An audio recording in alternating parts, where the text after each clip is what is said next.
नमस्कार साथियों, कैसे हो? आशा है कि आप ठीक होंगे। प्रिय साथियों, आज अपन ले रहे हैं पोल्ट्री से संबंधित शब्दावली। लेकिन यदि आप इस प्लेटफॉर्म पर पहली बार हैं तो चैनल को सब्सक्राइब करें, बेल आइकन ऑन कर लें ताकि जब भी क्लास अपलोड की जाए आप तक पहुंच सके। तो चलिए शुरू करते हैं। और सबसे पहले अपन बात करते हैं पोल्ट्री में जो वयस्क नर जो होता है, मुर्गा जो होता है, मुर्गी नहीं मुर्गा जो होता है, चिकन वाला मुर्गा है ना, उसके लिए क्या शब्द है? कोक शब्द है। उसके लिए क्या शब्द है? कोक शब्द है। ठीक है, जो समागम या मीटिंग के योग्य होता है उसके लिए क्या शब्द है? कोक। उसके बाद वयस्क मादा की अपन बात करें तो मादा के लिए क्या शब्द है? यहां पर हेन शब्द है। क्या शब्द है? हेन। उसके बाद अपन बात करें जवान नर की तो जवान नर के लिए कोकरेल शब्द है। जवान नर के लिए क्या शब्द है? कोकरेल। फिर है जवान मादा। जवान मादा के लिए क्या शब्द है? यहां पर पुलेट। और वयस्क मादा के लिए हेन। ठीक। और उसके बाद अपन बात करते हैं पोल्ट्री में जो नवजात होता है, छोटा बच्चा जो होता है, चुज्जा जो होता है, उसके लिए क्या शब्द है? चिक है। चिक से आगे बढ़कर बढ़ता बढ़ता बढ़ता क्या बनता है? फिर आगे जाके चिकन बन जाता है ना। हाँ, तो नवजात के लिए क्या शब्द है? चिक शब्द है। इसकी जो प्रसव प्रक्रिया होती है, अंडा देने की जो प्रक्रिया होती है, अंडा देता है ना, मुर्गी अंडा देती है, तो इसके लिए क्या शब्द है? लेविंग हेन। लेविंग हेन। अंडा जब देती है उस प्रक्रिया को क्या कहते हैं? लिविंग है।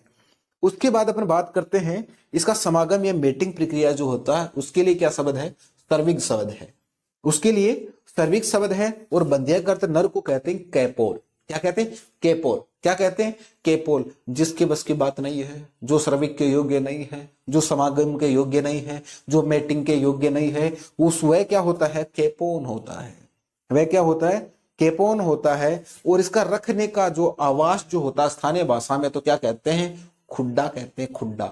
लेकिन यहां पर क्या शब्द है? पेन या केज। यहां क्या शब्द है? पेन या केज। अब अपन बात करते हैं इसके झुंड को क्या कहते हैं, इसके समूह को क्या कहते हैं। तो समूह के लिए शब्द है फ्लॉक। समूह के लिए क्या शब्द है? फ्लॉक शब्द है। और जब ये स्ट्रेस में होकर बोलती है मुर्गी तो उसके लिए क्या शब्द चलता है? कीव। उसके लिए क्या शब्द चलता है? कीव। ठीक। उसके बाद अपन बात करते हैं, एक बार रिपीट कर ली जाए, देखिएगा। वयस्क नर के लिए कोक, वयस्क मादा के लिए हेन, जवान नर के लिए कोकरेल, जवान मादा के लिए बुलेट, नवजात के लिए चिक चिक चिक चिक, आगे चलकर चिकन, प्रसव प्रक्रिया के लिए लिविंग हेन, समागम मेटिंग प्रक्रिया के लिए सर्विग, बंध्याकृत नर को क्या कहते हैं? केपोन, रखने का आवास क्या होता है? पेन या केज, और समूह क्या होता है इसका? फलोक। और जब ये स्ट्रेस में आकर बोलती है तो उसके लिए क्या शब्द है? कीव।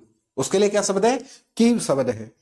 अब अपन बात करते हैं इसके गण के। तो गण क्या है इसका? गेलीफॉर्म्स। इसका गण क्या है? गेलीफॉर्म्स। उसके बाद इसकी फैमिली की बात करें तो फैमिली क्या है इसकी? फेसिनिडी। फेसिनिडी इसकी फैमिली है। और वहीं वंश की बात करें तो वंश क्या है? गेलस है। इसका वंश क्या है?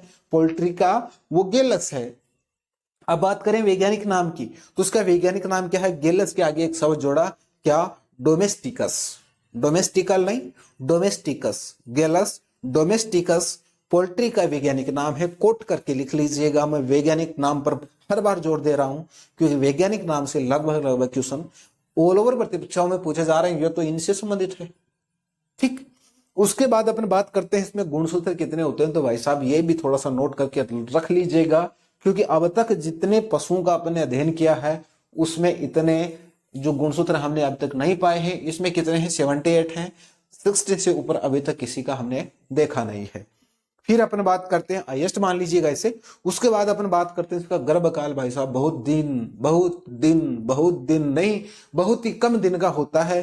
केवल और केवल महीने सालों की कोई बात नहीं, यहाँ पर केवल और केवल 21 दिन का इसका गर्भकाल होता है। समागम के 21 दिन के बाद ये अंडा दे देती है और अंडा देने के बाद इसे हिट देके ये उसे बच्चे को बाहर निकालती है, तैयार करती है। आशा और उम्मीद करता हूं कि क्लास आपको पसंद आई होगी। तो चलिए मिलते हैं अगली क्लास में, तब तक के लिए जय हिंद, जय भारत।